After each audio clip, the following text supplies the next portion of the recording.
روزانہ واقعات سننے کے لیے ہمارا چینل سبسکرائب کریں۔ کہتے ہیں ایک ملاح کی کشتی لہروں کی نظر ہو گئی اور وہ ایک جزیرے میں پھنس کر رہ گیا۔ اس نے جال جنکال اکٹھا کر کے ایک جھونپڑا بنایا اور وہیں رہنے لگا۔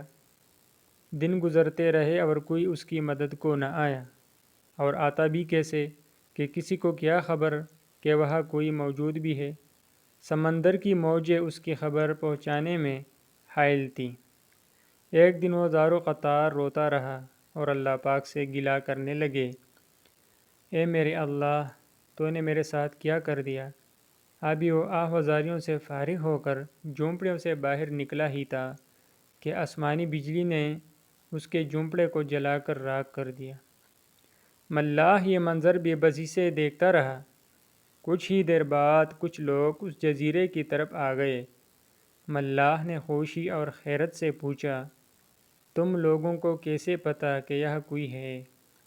لوگوں نے کہا، ہم نے اس طرف سے آگ اور دھواں اڑتا دیکھا تو خیال گزرا کہ شاید کسی کو ہماری مدد کی ضرورت ہو، بس اسی خیال سے چلے آئیں۔ دوستو، ہماری زندگی میں بھی ایسے ہی واقعات و حالات پیش آتے ہیں اور ہم بھی پریشان و مایوسی کی راہ پر چلنے لگتے ہیں کہ یکایک اللہ پاک کی طرف سے مدد و نصرت آ جاتی ہے۔ کبھی بھی اللہ تعالیٰ سے نا امید نہ ہو، وہ بہترین کارساز ہے۔ ویڈیو کو پسند آنے کی صورت میں ہمارا چینل سبسکرائب کیجیے گا۔ بہت مہربانی، شکریہ۔